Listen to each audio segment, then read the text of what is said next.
tentation des nuages. En vain les vitres glauques des vieilles maisons sont un rempart de verre humble qui s'interpose entre la vie en fièvre et le calme en main close. Ils n'ont qu'embrumé l'appel des horizons. Le lointain ciel sans cesse y passe les airs, du prestige de ces beaux voyages tentants. Et les nuages qui sont les robes du temps se reposent parmi ces armoires de verre. Les midis, d'un vaste or fluide, le soir mauve, l'eau, tout ce qui passe et part incessamment, vient tenter l'âme en songe et qui se croyait sourd, derrière le cristal de son renoncement. Ah, les vitres, toujours reprises par la vie, qui, reflétant la vaine ivresse du départ, sont complices du ciel en marche qui convie, comme s'il y avait le bonheur autre part. Tentation dans les vitres fallacieuses, propage en l'ombre intime des maisons la vagabonde humeur des changeants horizons et leurs roses et leurs flammes silencieuses. Et tu souffres, pauvre âme enclose, qui songeait dans le sage insouci des âmes qui renoncent, car les vitres qui s'éclaircissent ou se foncent s'emplissent de l'ardeur fiévreuse des projets.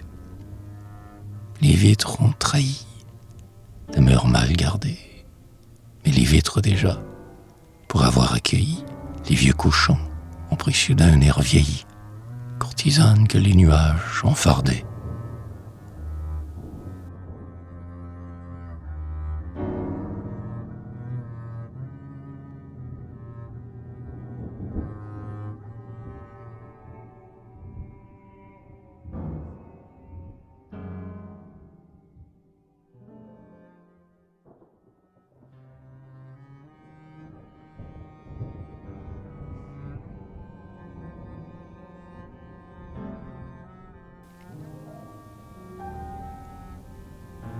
Sur le ciel immuable ont flotté des nuages, tissus à la dérive et parures changeantes. Ô nuages, partis pour de lointains voyages, entrant soudain dans mon âme qui s'en argente, et je suis dans mon âme où, calme, ils s'en vont, les nuages qui se défont et se refont.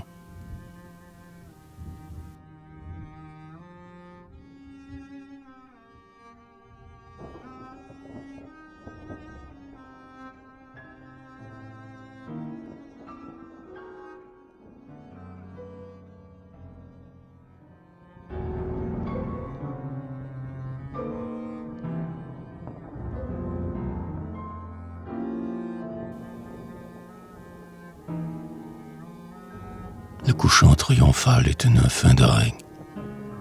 Les cuivres de victoire et d'amour le soir, des drapeaux sont hissés, et sans nombre imprègne le fond du ciel qui s'enrougit comme un pressoir. Et l'on croit voir s'enfuir une armée ennemie. Maintenant c'est la paix de la lutte finie. L'orgueil, et l'on entend le bruit lourd de sa clé. C'est l'accomplissement, le butin étalé. L'or du soleil, les nuages comme des porches, d'où l'on voit des palais d'azur s'approfondir. Et le ruissellement de joyaux, et les torches, dont les gestes de feu conduisent au nadir. Couchants sublimes, architectures inouïes, premiers astres qui font le ciel fleur-de-lys. Et là-bas, toutes ces chevelures rouillent, comme un lin fin dans un étang cristallisé, moisson de longs cheveux fauchés des Ophélies. Charme de l'équivoque et des anomalies, vertigineux palais que des nuages font, auxquels à chaque instant quelque chose s'annexe. Nuées en forme de montagne qui se font, petites brumes roses fertes comme un sexe, vapeurs se contractant en bêtes de blason, qui sont soudain des léopards ouvrant leur gueule, ou des licornes dans le soir piaffant seuls. Puis voici d'autres jeux occupant l'horizon. Les nuages sont purs comme des mousselines. On voit des communiantes dans des berlines qui jettent par les portières des nénuphars. Tout est blanc dans le ciel qui croit que c'est dimanche. Or, tout ce luxe du couchant, ce sang, ces phares, ces grottes, ces palais de féerie or et blanche, cette mer bleue où dort la coupe de Tulé, cette splendeur que plus personne ne dénie et qui semble un triomphe récapitulé. C'est l'image de la vieillesse du génie.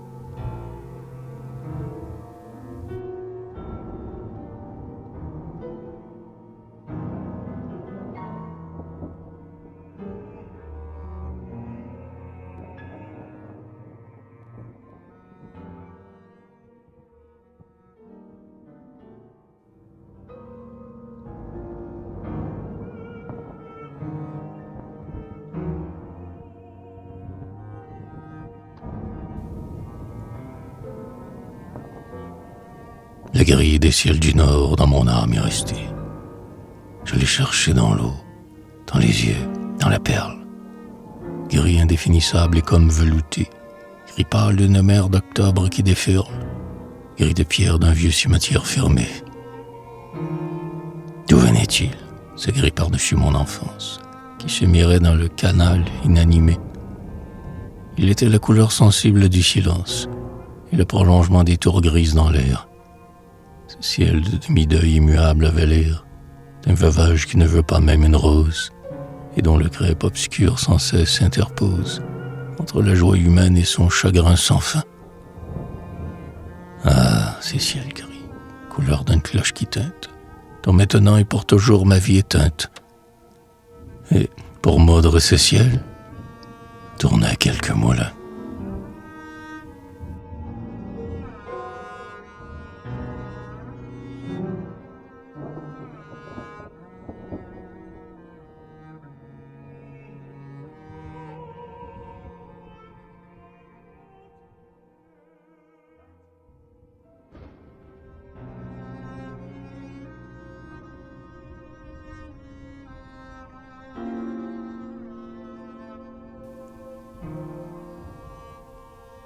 La fumée a monté des toits languissamment, pour aller dans le ciel rejoindre une nuée, où, pensive, elle s'est comme continuée.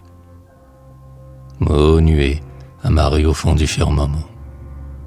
C'est un calme navire, une île irrésolue, que des alluvions de fumée ont accrue. Et le vent léger joue en ce jardin changeant, tantôt s'élargissant et tantôt s'allongeant. Nuée inconsistante, à peine située. Mais la fumée entre dans elle et disparaît. La fumée est la jeune sœur de la nuée, toute fragile et l'air d'apporter un secret. Or la nuée, en l'accueillant, s'en influence, car la fumée est gaie ou sévère, suivant qu'elle sort d'une auberge ou monte d'un couvent.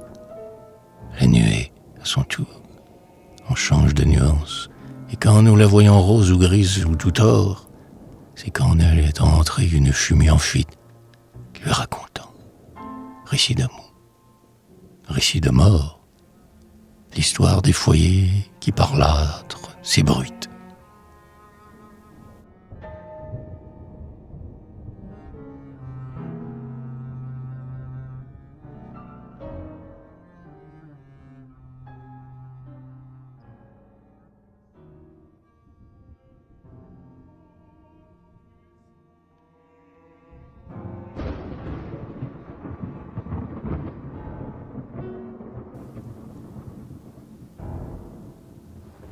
L'aube a déchiré l'ombre et commence d'éclore. Des mauves de prélude enflées jusqu'au lilas. C'est entaillé des nuages en falbala. Elle se décolore, elle se recolore. Alors c'est le miracle opéré comme un jeu. Le ciel est tout à coup une plaine de brume. Une église à vitraux qu'un peu d'encens enfume. Le ciel est un bûcher de lys qui sont en feu. Dans des tulles en fleurs, le jour naissant s'infuse. Puis il descend du ciel une fraîcheur d'écluse. Et, comme l'eau tombant qui s'engendre de soi, des vapeurs ont jailli par chutes graduées, telle une cataracte ou liquide nuée. L'horizon se recueille, un moment se tient quoi. Mais voici qu'à nouveau la jeune aube irradie. Elle achève la nuit sous sa clarté brandie, étendant l'air de clair tissu en espalier. La lune, au fond, se dédore comme une icône. Quelle chimie en fièvre a su multiplier ses affluents de rouge et ses halos de jaune, comme si l'aube avait délayé l'arc-en-ciel. Explosion de la jeunesse. L'aube exulte, puis se calme, et bientôt elle s'agit, elle sculpte des nuages dans l'or uni d'un ciel de miel.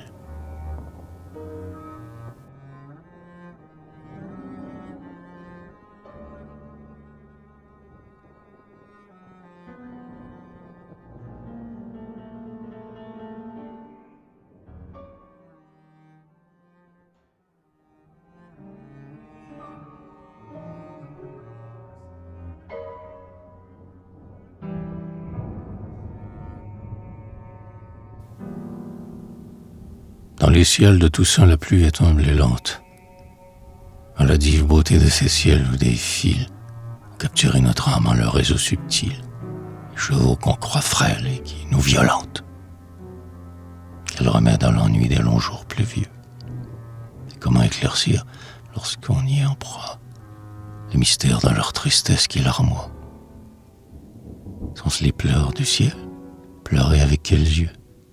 Sont-ce les pleurs du ciel? En deuil de quelle peine? Car la pluie a vraiment une tristesse humaine. Pluie éparse.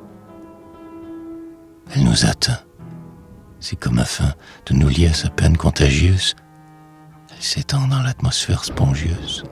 Et, grise, elle renaît d'elle-même sans fin. Pluie étrange. Est-ce un filet où l'âme se mouille et se débat? Est-ce de la poussière d'eau? Où les filochements filent à fil d'un rideau? Est-ce le chanvre impalpable d'une quenouille? Ou bien le ciel a-t-il lui-même des douleurs? Et pleut-il simplement les jours que le ciel pleure? Alors tout s'élucide. Attraction des pleurs. La pluie apporte en nous les tristesses de l'heure. Insinuante, jusqu'en nous elle descend. Elle cherche nos pleurs et va les accroissant. Aux pluies alimentant le réservoir des larmes. Inexorable pluie, apporteuse d'alarme, nous n'en souffrons si fort que pour prévoir un peu qu'après la pluie les heures sombres enfuient, même lorsque le ciel sera de nouveau bleu, il nous faudra plus tard pleurer toutes ces pluies.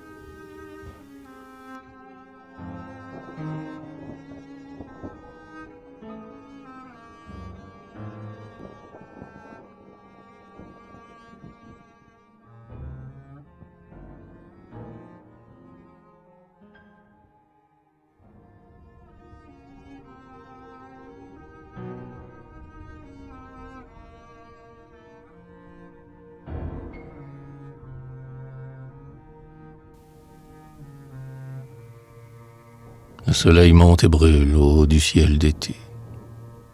Comment subir ce feu, son or diamanté? Luxe aveuglant d'un grand saint sacrement solaire. Or voici ça et là le reposoir paisible d'une nuée aux plis ombreux d'étoffes claires. Grâce à ces frais abris, l'azur est accessible. Jardin disséminé aux quinconces de neige, grottes de ouate et de mousseline bouffante, éventail de duvet dans le ciel chaud s'évente. Ô nuages, frais comme les nues du Corrège, et bonbons, eux aussi, des croupes nonchalantes, fraîcheur des chairs, celle des eaux, celle des plantes, tout ce que l'univers de frais s'y résume. Dans les immensités par le soleil chauffé, ils sont de bons relais, des oasis de brume, des étapes aux rafraîchissantes bouffées. Ainsi les plans divins sont bien harmoniés. Que ferait le désert sans le froid des palmiers? Que ferait l'azur s'il n'était versatile, avec, sans cesse, un nuage qui le ventile?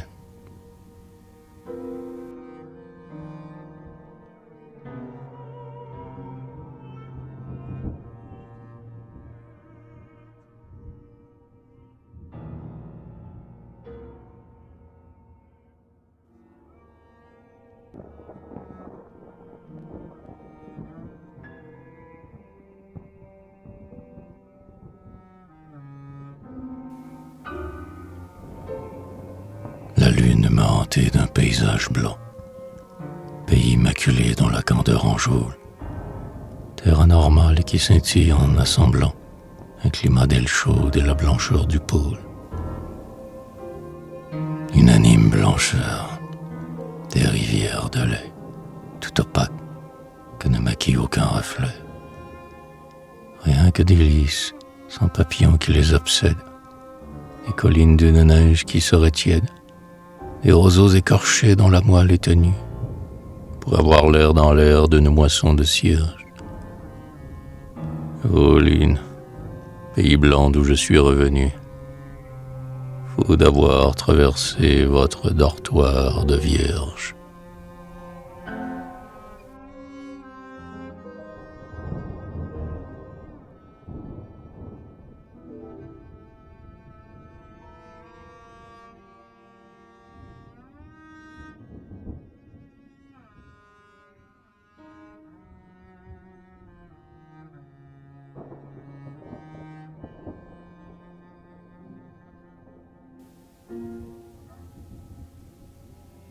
Torpeur de certains soirs à la fin de l'été. Le ciel brûle, il est en fièvre, rouge et livide. Il est mélancolique et plein d'anxiété, comme, après la musique, un jardin qui se vide. L'aspect en change à tout instant, telle la mer, mais le ciel est solide, on dirait une chair que tourmente à cette heure une pensée impure, délire de malade et cauchemar du soir. L'astre, comme une plaie, au bas du ciel, suppure. Qu'est-ce qui va venir et qu'est-ce qu'on va voir? Le ciel de plus en plus est tragique, il bouscule les nuages comme un fiévreux ses oreillers. Couchant de l'équinoxe et de la canicule. Ici, des lacs de fiel, là, des rayons caillés, comme du sang. Plus loin, des fleurs empoisonnées. Un moutonnement, blanc-vert, de brebis mornées. Les tragiques soirs, ciel pestilentiel, qui, plein d'angoisse, a l'air d'un jardin des olives, ou plein de fièvre, a l'air de vendange lascive.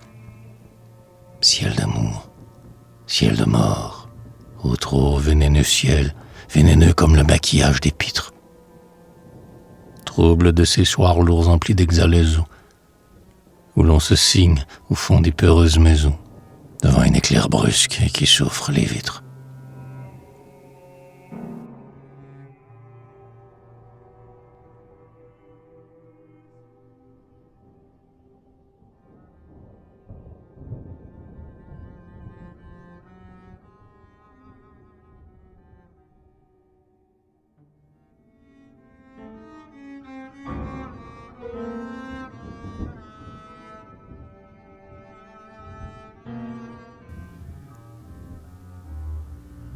Le soleil dans la brume est en convalescence.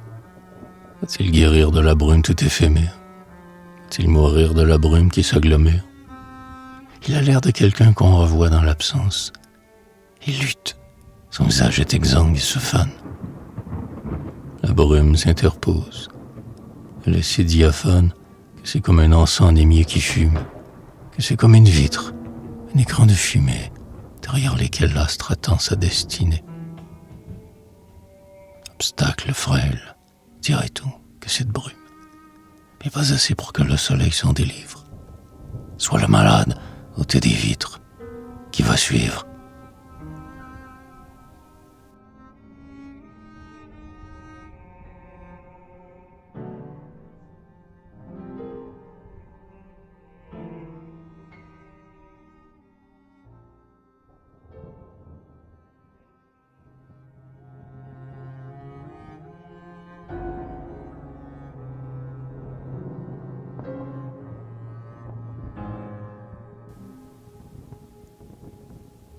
C'est fini. La légende enfantine des astres. De les croire vivants, de les songer délices. La nuit souffre de ces millénaires désastres. C'est fini de rêver le ciel, comme jadis, un champ bleu qu'une main partiale ensemence. La science le prouve une agonie immense. Soleil mourant dont le décès est calculé. Désir nu, sans écho. Cendres de nébuleuses. Étoiles qui sont des orphelines frileuses. Globe dont le soupir est inarticulé, achevant de périr comme en des léthargies. Ciel qui s'éteint, vaste hôpital de l'infini, où la lune, antique diseuse d'élégie, semble malade, tant son visage est blêmi. Tel soir surtout, et les plus pâles et délayés. On dirait une hostie au fil du ciel, noyée. On dirait un cadran de tours miré dans l'eau. Lune en exil et que nulle étoile n'escorte. À l'horizon désert, elle a l'air d'être morte. Lune exsangue sur l'oreiller de son halo.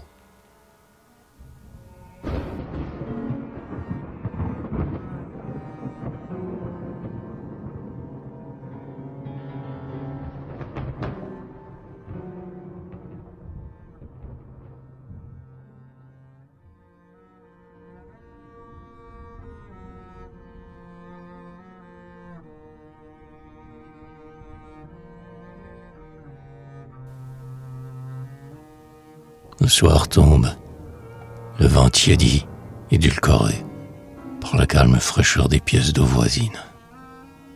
On sent dans l'air du lilas neuf et des glycines, tandis qu'un astre vieux, dort détérioré, émerge, puis un autre un peu moins colore.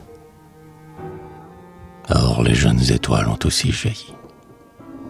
Alors, honteux du premier astre trop vieilli, voilà le ciel soudain qui le réincorpore.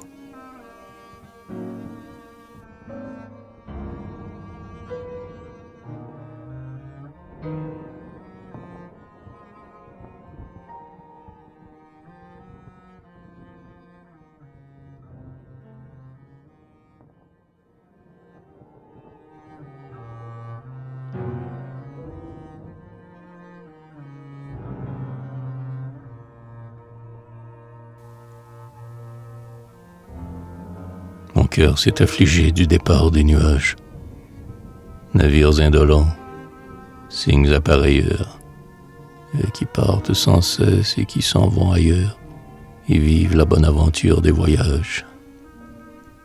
Bohémiens des crépuscules, ils s'en vont. Clairs fichus, au hasard erre la caravane. Ils sont tout assombrés dès que le ciel se fane, et ce sont les pays traversés qui les font. Aux petites nuées, au vent qui se modèle sur la forme d'un astre ou d'un continent blond que, dans sa course molle, elle admire en surplomb, ciel du soir où chaque île a vu sa sœur jumelle. C'est de toujours partir qu'on est toujours changeant. Beaux nuages, brume frêle qui s'abandonne. Moi je vis comme un arbre et me sens monotone. Se quitter enfin soi-même en voyageant. Partir, être le nuage qui se disperse, qui se livre docile au vent, autour, au mât, de vouloir être aussi que selon les climats et selon la douceur de l'heure qu'on traverse.